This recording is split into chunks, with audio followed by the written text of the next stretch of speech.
Okay, so we're going to talk about tone production on the bass.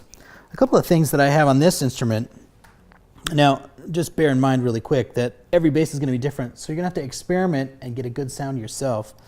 But this bass is pretty simple. This knob is the volume knob for this pickup.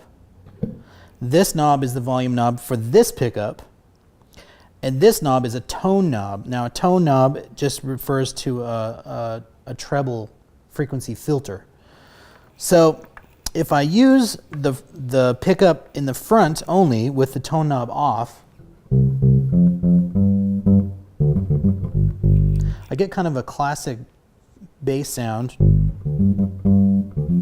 kind of a Motown bass sound.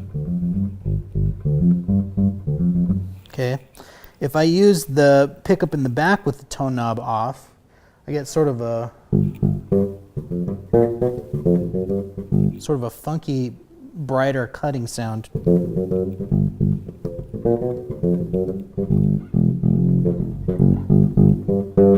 If I turn the tone knob off, or on rather, I let the filter go away,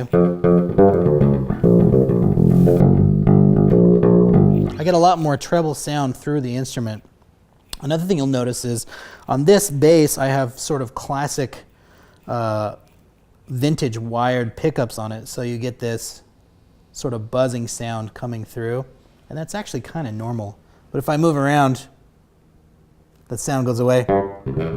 It all kind of depends on electricity in your room, in your house, in the school, lights that are in the area, so the studio lights are kind of having an effect on that sound. But I can move around and it kind of goes away.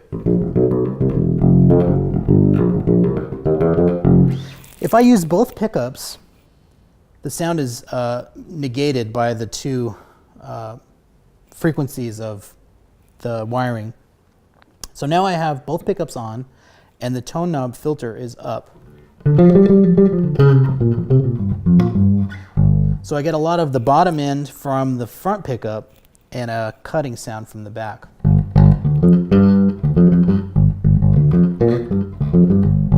It's sort of a modern bass sound, especially with this type of instrument.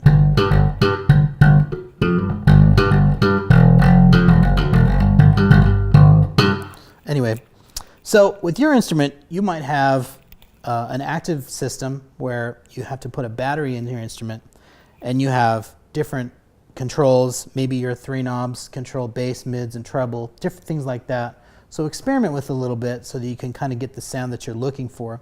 Listen to some recordings that you like and try to get the bass to emulate the sound of your bass to emulate the sounds of those recordings. It's probably the best way. All right, so now let's look at controls on your amp. You can see on my amp I've saved some of my tone settings with little stickers. That's a great idea once you find the sound that you like. But I have a mid-level knob, a mid-frequency knob, treble and bass. And I can play around with some of that sound. So I'm going to have the bass controls set full on. So this pickup is up, and the tone knob is up. And then I'm going to tweak the bass knob.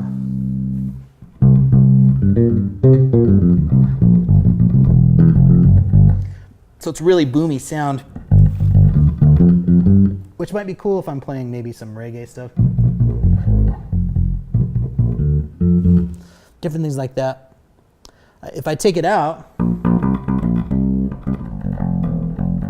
kind of loses the bottom end.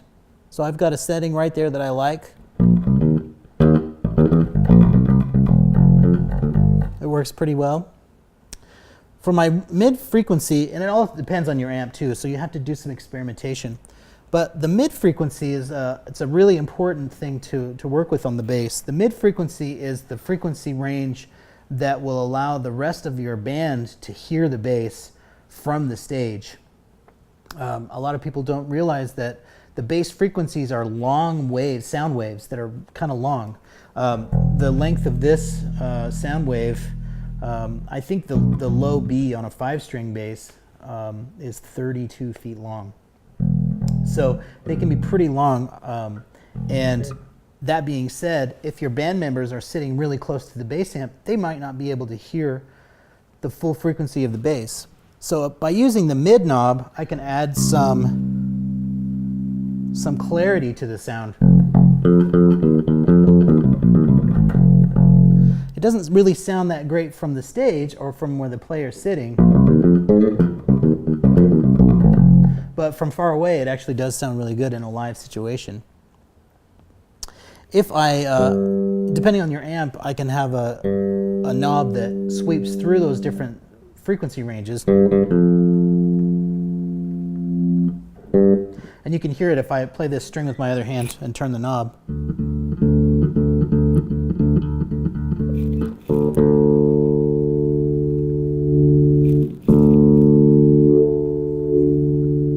It kind of opens up, wow, wow. That's actually how a wah pedal works.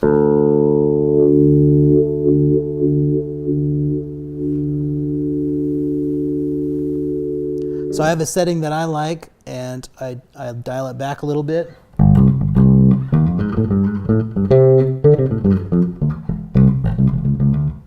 And that works great. This knob is my treble knob. I don't want too much treble out of an electric bass. If I have too much, it can be kind of glassy and like a lot of T's and S's. And I don't want too much of that sound. Get a lot of that sound. So I kind of dial that back a little bit on the amp itself. This sticker that I've left is actually for my upright bass, which if you watch my upright bass videos, you'll see why I have that there. This knob is specific to this bass. It gives me a little bit of power. And then I have two other knobs. This knob here is my gain knob, which you probably have on your amp. The gain is the amount of signal that goes into the bass. The master is the amount of signal that comes out of the bass amp. So this is into the bass amp, this is out of the bass amp. If you think of a signal chain kind of like water, the more water I have going in here, the more pressure I have in the electronics here. So it can really dirty up the sound and give a lot of power.